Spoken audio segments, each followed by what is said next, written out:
Salve, salve, galera! Sejam bem-vindos a mais uma aula de ciências desta semana.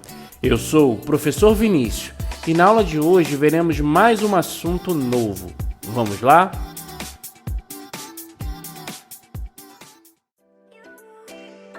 Na aula de hoje, continuaremos a falar sobre água. Em específico, falaremos sobre substâncias e misturas.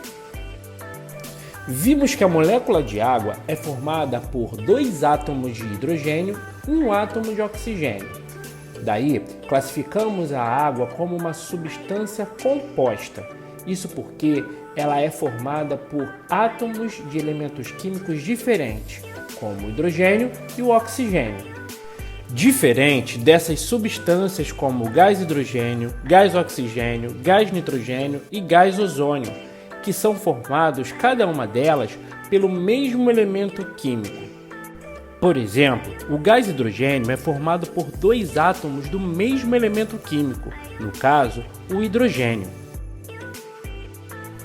Por sua vez, o gás oxigênio é formado por 2 átomos do mesmo elemento químico, no caso, o oxigênio. Então, chamamos essas substâncias formadas por 2 ou mais átomos do mesmo elemento químico de substâncias simples. Voltando a falar sobre substâncias compostas, temos o exemplo do sal de cozinha. Ele é formado por 2 átomos, o sódio, cujo símbolo é Na, e o cloro, cujo símbolo é o Cl. Agora observem essa ilustração. Ela representa uma pequena amostra da água do mar, onde encontramos as substâncias água e o cloreto de sódio, a mesma substância que forma o sal de cozinha. Juntas, essas substâncias formam uma mistura. Uma mistura é a união de 2 ou mais substâncias diferentes, cada uma delas conservando as suas propriedades. Exemplo, a água salgada é uma mistura de água com sal. E atenção, as misturas podem ser classificadas como homogêneas, também chamadas de soluções, ou heterogêneas. Nas misturas homogêneas, não conseguimos identificar as substâncias individualmente. Seu aspecto é uniforme, igual como no exemplo da água com sal. A água do mar é um exemplo de mistura homogênea ou solução. Já em relação às misturas heterogêneas, temos o exemplo do óleo e a água. O óleo não se dissolve na água. Sendo assim, é um sistema que apresenta 2 fases e cada uma é composta por uma substância diferente. As moléculas de água não conseguem interagir com moléculas como o óleo, que tende a ficar agregado sem misturar-se com a água. Por isso, definimos as misturas heterogêneas como aquelas que as substâncias podem ser identificadas individualmente em diferentes fases. Um exemplo trazido pelo nosso material didático sobre misturas heterogêneas é, infelizmente, um desastre ambiental ocorrido nos anos 2000. Um duto avariado da Petrobras permitiu que aproximadamente 1 milhão de litros de óleo contaminasse a Baía de Guanabara. Esse desastre ficou conhecido como derrame negro.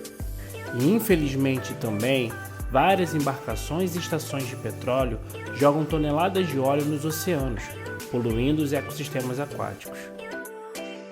Outro assunto em destaque no nosso material didático é sobre as transformações.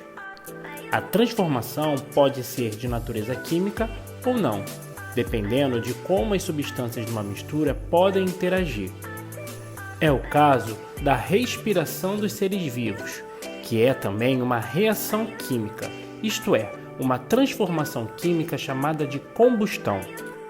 Nela, o combustível é o alimento, ou seja, a glicose, que ao reagir com o oxigênio, libera energia para o organismo funcionar e forma o gás carbônico, eliminado no ambiente posteriormente.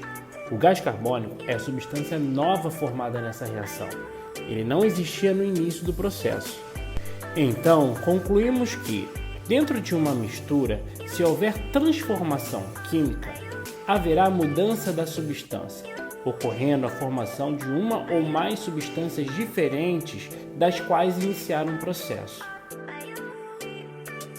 Quando misturamos 2 substâncias, Às vezes é possível saber se ocorre uma transformação química e outras vezes não.